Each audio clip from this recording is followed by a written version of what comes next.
मैक्लियोडगंज और एक मिनट रुको, देखो मत मुझे, इधर उधर देखो। मैक्लियोडगंज और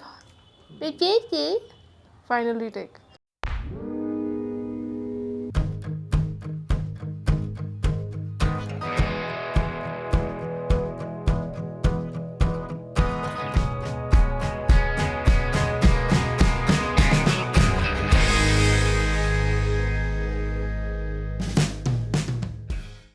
इस बार आगरा की गर्मी से बचने के लिए हमने जुलाई में एक शॉर्ट विजिट का प्रोग्राम बनाया एंड प्लान बनाया मैक्लियोडगंज का। इसके 2 रीज़न थे। पहला ये कि जब मार्च में पराशर लेक गए थे तो ट्रियून ट्रैक करने का बहुत मन था, लेकिन वहाँ स्नो होने के कारण जा नहीं पाए। और दूसरा रीज़न हम दोनों की मेमोरी से रिलेटेड है।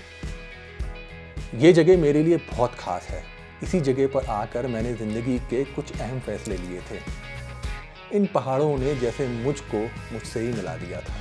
ट्रैवलिंग को पैशन बनाने से लेकर व्लॉगिंग तक सब कुछ यहीं डिसाइड किया था जब मैं यहाँ 2017 में आया था ट्रियून ट्रैक करने के लिए। इस ट्रियून ट्रैक ने उस टाइम पर ऐसा जादू किया मुझ पर कि मैं बस पहाड़ों का ही होकर रह गया।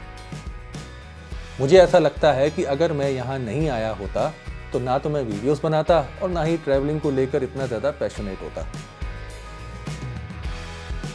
और मेरा यहाँ आने का रीज़न था मेरे बचपन का प्यार। मेरी उम्र लगभग 9-10 साल रही होगी जब यहाँ मेरा पहली बार आना हुआ था। और कहते हैं ना कि बचपन में जो चीज़ अच्छी लगे या बुरी आपके मन में घर सी कर जाती है। मैक्लियोडगंज के स्नो वाले माउंटेन पीक्स मेरे मन में बस से गए थे। मुझे इनसे प्यार सा हो गया था। ऑल व्हाट आई रिमेंबर कि मैं इन स्नो पीक्स को बस एक टक देखे ही जा रही थी। मैं इतनी छोटी थी कि इन पहाड़ों का नाम याद रख पाना मेरे लिए टफ था। But I know one thing for sure that this was love at first sight. जब मुझे रिमझिम ने अपने बचपन का ये वाक्य सुनाया तो मुझे बड़ी खुशी हुई, क्योंकि मैक्लियोडगंज मुझे भी बहुत पसंद है। तो जुलाई में इन्हीं माउंटेन रेंज, जिन्हें धौलाधार कहते हैं, इन्हें करीब से देखने के लिए हम दोनों ने प्लान बनाया यहाँ की मोस्ट कॉमन ट्रैक करने का, ट्रियून ट्रैक। मैक्लियोडगंज जितना सुंदर है उतना ही क्राउडेड भी हो गया है, क्योंकि जून जुलाई में लोग यहाँ सबसे ज़्यादा घूमने आते हैं। तो इस दौरान आप यहाँ आए तो पहले से ही बुकिंग करा लीजिएगा। मैंने पिछली बार जो मैक्लियोडगंज और धर्मशाला के बीच एक रोपवे बनते देखा था, वो अब बनकर तैयार है। अब आप इस रोपवे का भी मजा ले सकते हैं। मैक्लियोडगंज हम दोनों को और भी कई सारी चीज़ों के लिए अट्रैक्ट करता है। ज्योग्राफी तो यहाँ की है ही कमाल, सोशियोलॉजी भी गजब की है। I mean, यहाँ के तिब्बतियन कल्चर एक्सपीरियंस करने लायक है।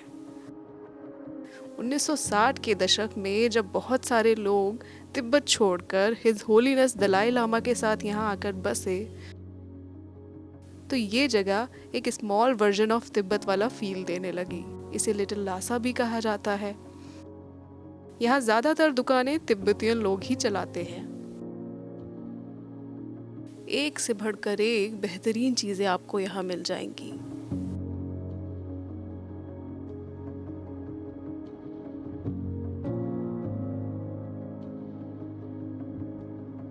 तिब्बतियन लोगों को रेफ्यूजीज के तौर पर देखना थोड़ा कठिन है कि एक स्पिरिचुअल कल्चर को फॉलो करने वाले लोग जिनका वतन उनका नहीं रहा। फिर भी बेहतरीन बात यह है कि भारत के जिन जिन हिस्सों में ये रह रहे हैं, इन्होंने उन सभी जगहों को स्वर्ग बना रखा है, चाहे वो हिमाचल हो, उत्तराखंड या लद्दाख। मैक्लियोडगंज के आसपास घूमने के लिए काफ़ी जगहें हैं, जैसे डल लेक, डड्डी, जिसकी वीडियो हम पहले बना चुके हैं। यहाँ सेंट जॉन्स चर्च भी है, जो कि जंगल के बीचों बीच बना है, जिसे 1852 में बनवाया गया था। इन सभी के वीडियोस का लिंक डिस्क्रिप्शन बॉक्स में दिया गया है, उसे भी ज़रूर देखिएगा। चलिए आपको बताते हैं भक्सुनाग वाटरफॉल के बारे में। ये मैक्लियोडगंज से 1-1.5 किलोमीटर की दूरी पर है और यहाँ पर चलकर ही जाना पड़ता है। एक छोटी सी ट्रैक है, आसान तो नहीं कहूँगा पर ज़्यादा मुश्किल भी नहीं है। जब मैं यहाँ पहली बार आया था तो यहाँ वाटरफॉल में पानी काफ़ी कम था और अब क्योंकि रिमझिम के साथ गया था तो रिमझिम होना तो लाजमी था और इसी बहाने वाटरफॉल के एक्चुअल रूप के दर्शन भी हो गए और साथ ही साथ मौसम इतना सुहाना था कि हर तरफ हरियाली हरियाली थी।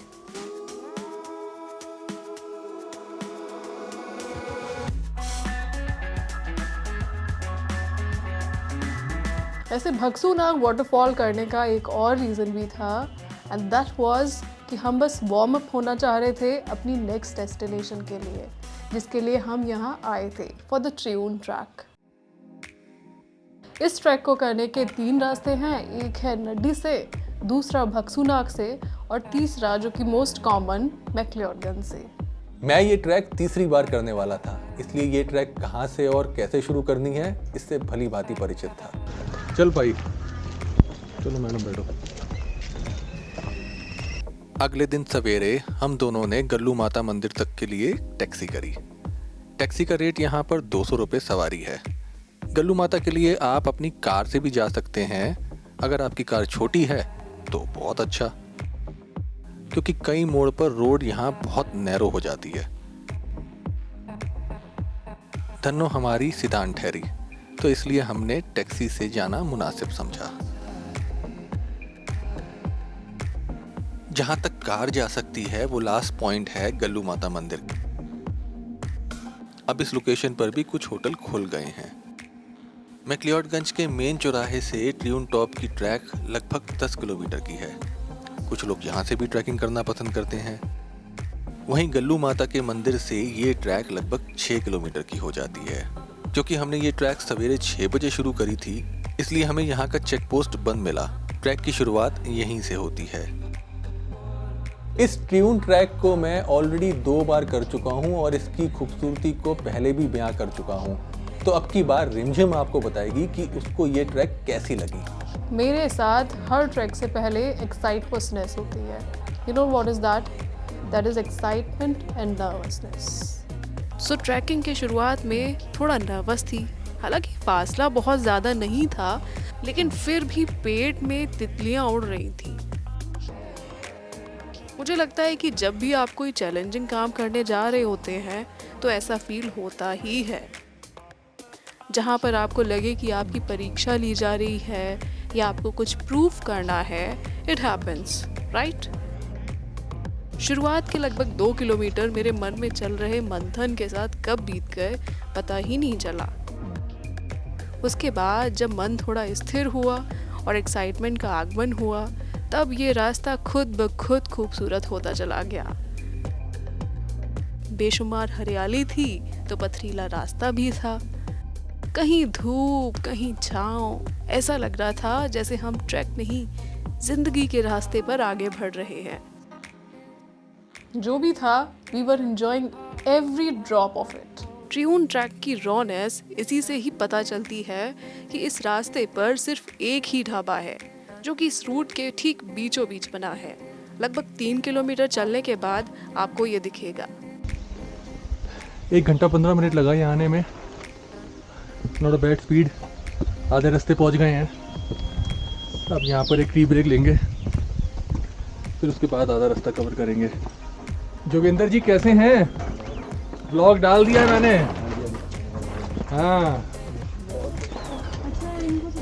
इनको देखा था तुमने? हाँ, पहचान गई। इस ढाबे को चलाने वाले जोगिंदर जी का कहना है कि ये मैजिक व्यू कैफे 2500 मीटर की ऊंचाई पर सन 1984 से यहाँ पर इस्टेब्लिश्ड है। जोगिंदर जी एक प्रकृति प्रेमी है और उन लोगों के सख्त खिलाफ हैं जो पहाड़ों पर गंदगी फैलाते हैं।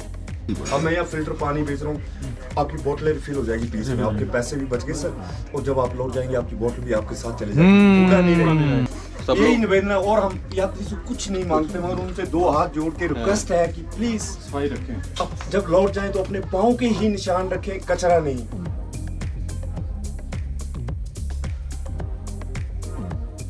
चलिए सफर को आगे बढ़ाते हैं। इस मैजिक व्यू कैफे से ट्रैक थोड़ी मुश्किल हो जाती है।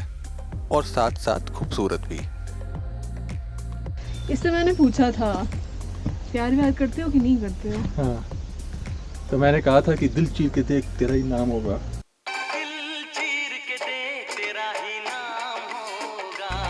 अभी मत बोलो, यहाँ पे बहुत नुकीले पत्थर पड़े हैं। अच्छा, हाँ। डरा रही है लड़की यार ये तो। नहीं डराती नहीं है, जलन क्यों हो रही है? हो रही है? और यहाँ पे तेरा दिल खुला हुआ ओपन हार्ट सर्जरी। आखिर का 1 किलोमीटर हम दोनों के लिए काफ़ी चैलेंजिंग हो गया था। हम दोनों चुपचाप अपने एक एक कदम पर फोकस कर रहे थे। पीयूष, हाँ, मेरी डिस्टेंस कम क्यों नहीं हो रहा है? अरे बस आ गई, ये बाजू में है बस। इतनी देर से चल रहे हैं यार। हमें ट्यून टॉप पर पहुंचने के लिए 3 घंटे लगे और जैसे ही रिमझिम ने धौलाधार को इतने करीब से देखा, ये काफ़ी इमोशनल हो गई थी।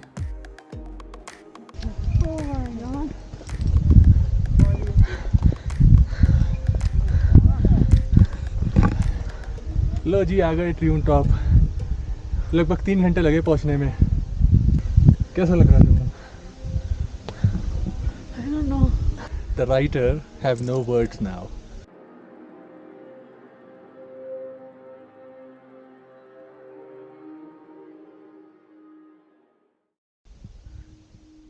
मैं थी इस जहां में कोरा कागज, वक्त ने कर दिया था गुड़मुड़, खोने को चला था वजूद जैसे, तड़प उठी थी बेताबियां जैसे, चली थी प्यास को बुझाने, चली थी खुद को भरने, चली थी बिजली बनने, पर यहाँ आकर हो गई शून्य। अब शून्य हो गई प्यास, शून्य हो गई मैं, अब फिर से हूं मैं कोरा कागज,